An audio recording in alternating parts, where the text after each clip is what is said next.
Hello everyone. Today I have something that I have anxiously waited for. I saw this darling on eBay, put in my bid, and then every day I check to see if I won. And here it is. It is my Parker 61 Heirloom with the rainbow cap. We already know how wonderful Parkers perform. They are just fabulous performers, but it was the rainbow cap that just drew me in. And I'm going to try to zoom in here so that you can see some of the features of this beautiful cap and see that design in there. That is just lovely.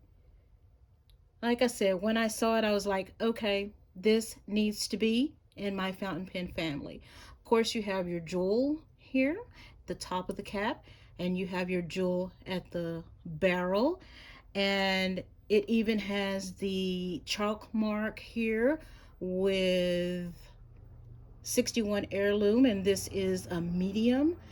I can't bring myself to rub it off just yet, but eventually it will have to come off. Of course, you know that this Parker is a slip cap or a push cap. There we go. Do that for you here. I just keep looking at this cap. I absolutely love it. So, sorry. I'm digressing here. Of course, what also drew me to this lovely Parker fountain pen, this Parker 61 fountain pen, is the arrow. And I'll put later in my video what is specific about this arrow as to why it was put there in the first place as compared to the other Parker, the Parker 51.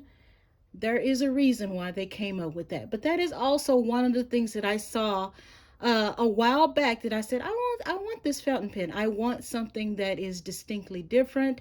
This is the medium nib, and you know with Parker that these nibs are hooded, and I really like that. I'm going to tell you that I have yet to use a Parker and have a hard start, and that is the truth.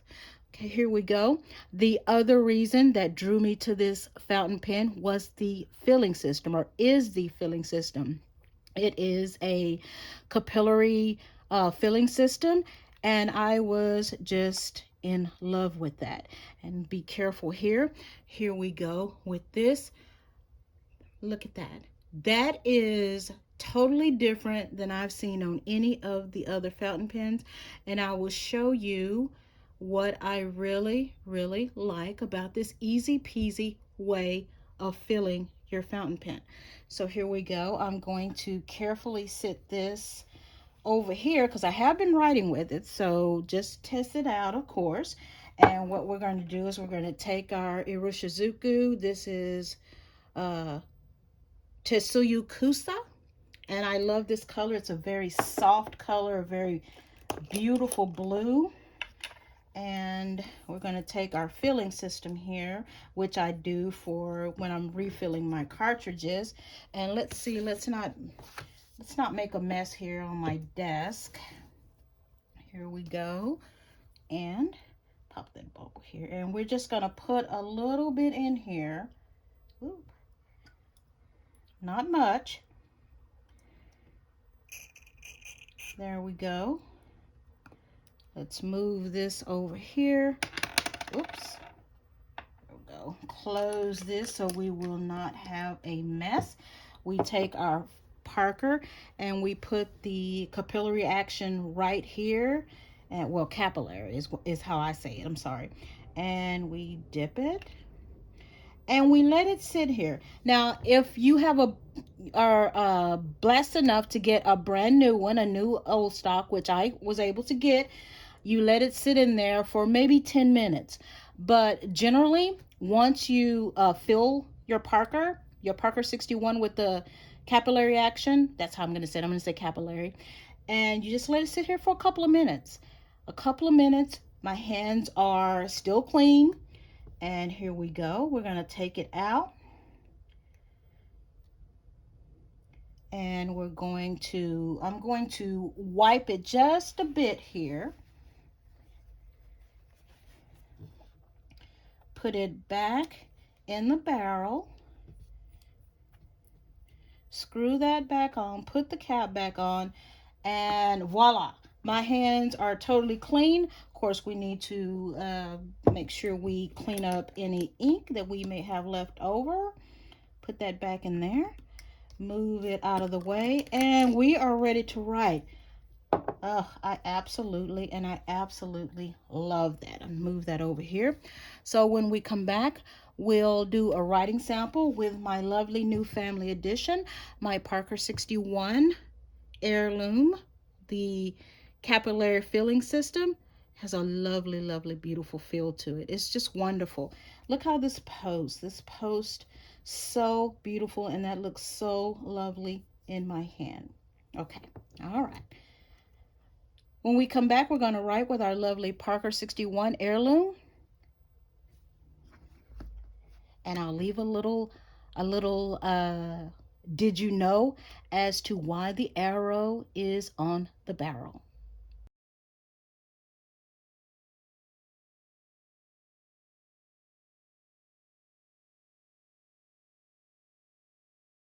We're back with our Parker 61 Heirloom with this lovely rainbow cap.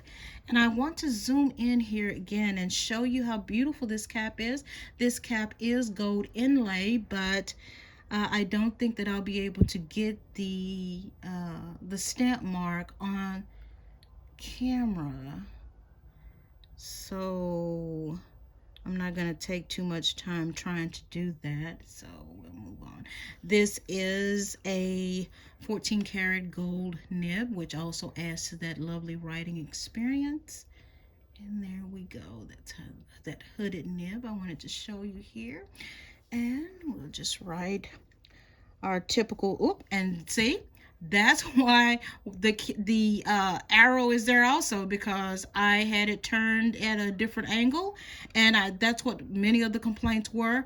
Of course, if you just look at the fountain pen before you get ready to write, and then you'll see how the hood is, where the hood is angled, but I didn't do that, and I just started to write. So I think that was one of the complaints. Also, I wanted to, let me put the cap back on here, wanted to talk about the Parker 61 in reference to why it was discontinued. I love the capillary action in reference to filling it, but there were many complaints in reference to it clogging. So I would suggest not putting any kind of thick inks or glittered inks so that you will not clog your capillary filling system. That's one of the things that when it gets clogged, it's really hard to get it going again. If you don't use it for a while and you don't clean it, then that's the possibility also of it getting clogged. So that was probably one of the main reasons why they stopped making it, in reference to making at least the capillary action. In reference to that is the clogging, but I think that it's wonderful. I will make sure to use the safe inks. Iroshizuku makes wonderful inks, so you'll have to make sure that you do diligent in reference to that. Okay, so there we go, and here we go. Let's see, very smooth, but that's what you will expect with your Parker fountain pens.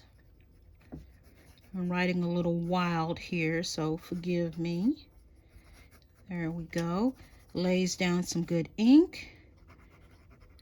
Touch of reverse writing. I mean, you can do it. It is definitely writing.